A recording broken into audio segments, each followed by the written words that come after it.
En 2012, la Tierra estuvo a 9 días de perder la civilización tal como la conocemos. No es una frase diseñada para asustarte. Es lo que ocurrió. El 23 de julio de ese año, el Sol expulsó una de las tormentas solares más violentas jamás registradas directamente hacia la órbita terrestre. Un evento de la misma categoría que el más destructivo de la historia moderna. La eyección de masa coronal cruzó el espacio a más de 3.000 kilómetros por segundo. Si hubiera ocurrido 9 días antes, cuando la Tierra estaba en esa posición orbital exacta, habría impactado de lleno contra el campo magnético del planeta. No impactó. Pasó de largo. Y casi nadie se enteró. La NASA lo confirmó 2 años después en un comunicado que pasó prácticamente desapercibido. Daniel Baker, de la Universidad de Colorado, lo describió con palabras que no dejaban margen para la ambigüedad. Dijo que si esa tormenta hubiera golpeado la Tierra, todavía estaríamos recogiendo los pedazos. Hay un lugar concreto en este planeta donde los pedazos habrían empezado a caer primero. Y la razón tiene que ver con algo que casi nadie entiende sobre cómo funciona la infraestructura de la que depende tu vida. Para entender lo que una tormenta solar puede hacer, necesitas saber qué es realmente. No la versión simplificada. La versión que importa. El Sol tiene un ciclo de actividad magnética de aproximadamente 11 años. Durante ese ciclo se producen erupciones en su superficie, llamaradas solares que liberan cantidades enormes de energía en forma de radiación. Eso es rutinario. Ocurre constantemente. La Tierra está diseñada para absorber eso. Pero hay algo más grave. Las eyecciones de masa coronal. Son expulsiones masivas de plasma magnetizado, miles de millones de toneladas de partículas cargadas lanzadas al espacio a velocidades que pueden superar los 2.000 kilómetros por segundo. Cuando una de estas nubes de plasma golpea el campo magnético de la Tierra, lo comprime, lo deforma y genera corrientes eléctricas inducidas en la superficie del planeta. Esas corrientes se llaman GIGs, corrientes inducidas geomagnéticamente. Y son el mecanismo por el cual una tormenta solar puede destruir infraestructura a 150 millones de kilómetros de distancia del Sol. Esto no es hipotético. Ya ha ocurrido. El 1 de septiembre de 1859, los astrónomos Richard Carrington y Richard Hodgson observaron simultáneamente una llamarada solar de una intensidad sin precedentes.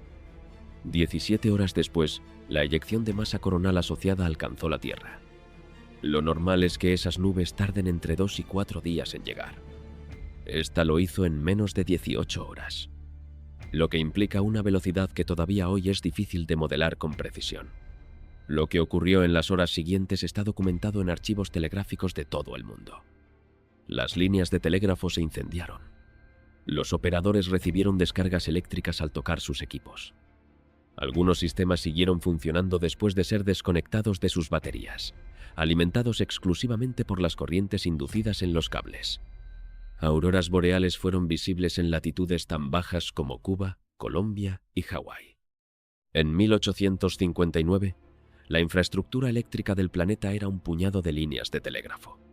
No había redes eléctricas nacionales. No había transformadores de alta tensión. No había satélites. No había internet. No había cadenas de suministro globales dependientes de GPS y sistemas informáticos interconectados.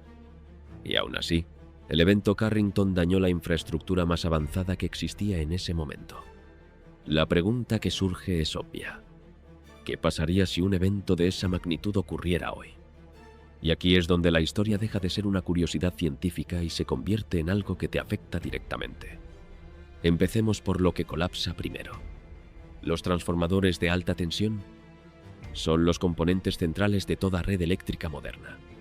Convierten la electricidad de alto voltaje que viaja por las líneas de transmisión en voltajes utilizables para ciudades e industrias. Sin ellos, la electricidad generada en las centrales no puede llegar a ningún sitio. Las corrientes inducidas geomagnéticamente entran en la red eléctrica a través de los cables de transmisión de larga distancia, que actúan como antenas gigantes. Cuanto más largo es el cable, más corriente absorbe. Esa corriente continua no prevista satura los núcleos magnéticos de los transformadores, que están diseñados para funcionar con corriente alterna. La saturación genera un calentamiento interno extremo que puede fundir los devanados de cobre y destruir el transformador de forma irreversible. Y aquí está el dato que convierte esto en una pesadilla logística. Un transformador de alta tensión no se fabrica en una semana, ni en un mes. Los tiempos de fabricación están entre 12 y 18 meses por unidad. Hay pocas fábricas en el mundo capaces de producirlos. Y no hay reservas significativas almacenadas en ningún país. Si una tormenta solar destruye varios cientos de estos transformadores simultáneamente, la capacidad mundial de fabricación no puede reemplazarlos en menos de años. No meses, años. El 13 de marzo de 1989, una tormenta solar de intensidad moderada, muy inferior al evento Carrington, provocó el colapso completo de la red eléctrica de Hydro-Québec en Canadá. 6 millones de personas perdieron la electricidad en 92 segundos. 92 segundos entre normalidad y oscuridad total. La restauración tardó 9 horas. Y eso fue una tormenta moderada que afectó una sola red regional. Ahora quiero que pienses en algo que casi ningún reportaje sobre tormentas solares menciona con la claridad necesaria. No todo el planeta es igual de vulnerable. Hay un lugar donde el colapso empezaría antes y sería más profundo que en cualquier otro sitio. La zona del Atlántico Norte. Específicamente, la franja que va desde la costa este de Estados Unidos y Canadá hasta el norte de Europa, pasando por el Reino Unido y Escandinavia. Hay 3 razones para esto. La primera es geomagnética. Las corrientes inducidas son más intensas en latitudes altas porque el campo magnético terrestre canaliza las partículas solares hacia los polos. Las regiones cercanas al óvalo auroral reciben el impacto más directo. Canadá, Escandinavia, Escocia y el norte de Estados Unidos están exactamente en esa zona. La segunda es geológica. Las corrientes inducidas fluyen mejor a través de suelos con baja conductividad eléctrica. Rocas ígneas y metamórficas, como las que forman el escudo canadiense y gran parte del subsuelo escandinavo, tienen una resistividad extremadamente alta. Eso obliga a las corrientes a buscar caminos alternativos, y el camino alternativo más fácil son los cables de la red eléctrica. Quebec en 1989 no fue un accidente geográfico. Fue una consecuencia directa de su geología. La tercera razón es infraestructural. La región del Atlántico Norte contiene la mayor densidad de cables submarinos de telecomunicaciones del mundo, la mayor concentración de transformadores de alta tensión interconectados y los centros de datos más críticos de Internet global. Es el sistema nervioso central de la economía digital del planeta. Y está situado exactamente en la zona de máxima vulnerabilidad geomagnética. Un estudio de Lloyd's of London, publicado en 2013, estimó que un evento Carrington moderno podría afectar a entre 20 y 40 millones de personas solo en Estados Unidos, con interrupciones de suministro eléctrico que podrían durar entre 16 días y 2 años, dependiendo de la gravedad del daño a los transformadores. El coste económico estimado estaba entre 600.000 millones y 2,6 billones de dólares. Y hay un factor adicional que complica todo esto de una manera que rara vez se discute públicamente. El campo magnético de la Tierra se está debilitando. No de forma catastrófica, no de forma repentina, pero de forma medible y consistente. Los datos de los satélites SWARM de la Agencia Espacial Europea muestran que el campo magnético terrestre ha perdido aproximadamente un 9% de su intensidad en los últimos 200 años. Y el debilitamiento se está acelerando. En la región del Atlántico Sur existe una zona llamada Anomalía del Atlántico Sur, donde el campo es significativamente más débil que en el resto del planeta, y esa zona está creciendo. El campo magnético terrestre es la primera línea de defensa contra las eyecciones de masa coronal. Si se debilita, la protección disminuye. Y las corrientes inducidas durante una tormenta solar serían más intensas de lo que habrían sido hace un siglo con el mismo evento solar. Aquí es donde la ciencia oficial termina. Lo que viene a continuación no es ficción. Es especulación basada en datos reales y simulaciones gubernamentales que existen pero que no se difunden con la amplitud que deberían. Las primeras 72 horas tras un evento Carrington moderno seguirían una secuencia que los planificadores de emergencias ya han modelado. En los primeros minutos, las partículas solares impactarían la magnetosfera y generarían corrientes inducidas en toda la red de transmisión eléctrica del hemisferio expuesto. Los sistemas de protección de las redes modernas, diseñados para desconectar componentes ante sobrecargas, podrían activarse, o podrían no ser lo suficientemente rápidos. La tormenta de 1989 en Quebec colapsó la red más rápido de lo que los sistemas automáticos pudieron responder. En la primera hora, los satélites en órbita baja comenzarían a experimentar problemas. La radiación degrada los paneles solares, altera los sistemas electrónicos y puede cargar eléctricamente las superficies externas de los satélites hasta provocar cortocircuitos.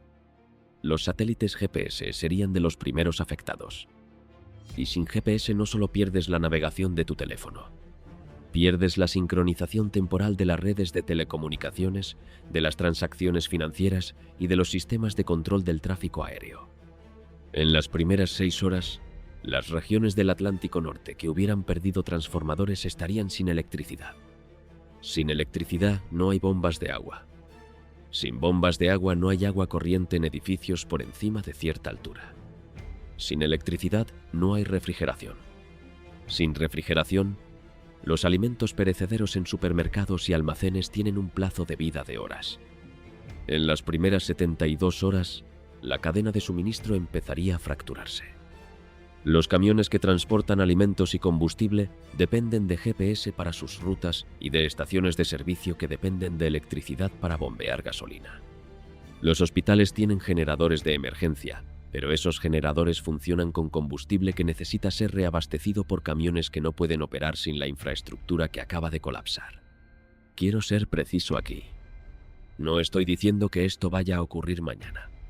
Estoy diciendo que la frecuencia estimada de un evento Carrington es de aproximadamente una vez cada 150 años según algunos modelos y una vez cada 500 años según otros. El último fue en 1859. Hace 167 años. Si usas el modelo más conservador, estamos dentro de la ventana estadística. Si usas el menos conservador, llevamos tiempo de retraso. Y la civilización que recibiría ese impacto no es la de 1859, con sus telégrafos y sus velas. Es una civilización que no puede funcionar sin electricidad constante y conectividad digital permanente. Hemos construido el sistema más complejo, más eficiente y más interconectado de la historia. Y al hacerlo, lo hemos hecho también el más frágil ante exactamente este tipo de evento. Lo que más me inquieta de todo esto no es la tormenta en sí. Es el silencio que la rodea. Los informes existen. Los estudios están publicados. Las simulaciones se han hecho. Los gobiernos saben exactamente lo que podría pasar. Y la inversión en protección de la red eléctrica contra corrientes inducidas geomagnéticamente es, en la mayoría de los países, insignificante comparada con el riesgo.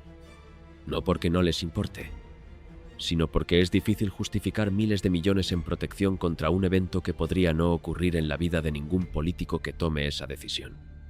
Y mientras tanto, el Sol sigue su ciclo. El campo magnético terrestre sigue debilitándose.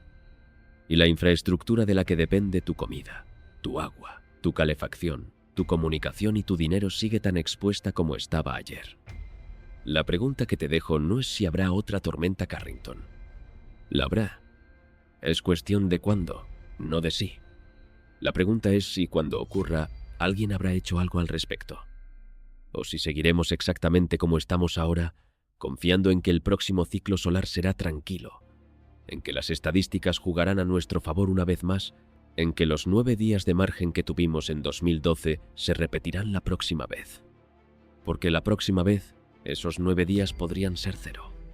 Cuéntame en los comentarios si sabías que esto había pasado en 2012. Y si crees que deberíamos estar haciendo algo más de lo que estamos haciendo. Si este video te hizo pensar en algo que no habías considerado antes, compártelo. Y si quieres seguir explorando lo que hay detrás de lo que nos cuentan, suscríbete. Esto es solo el principio.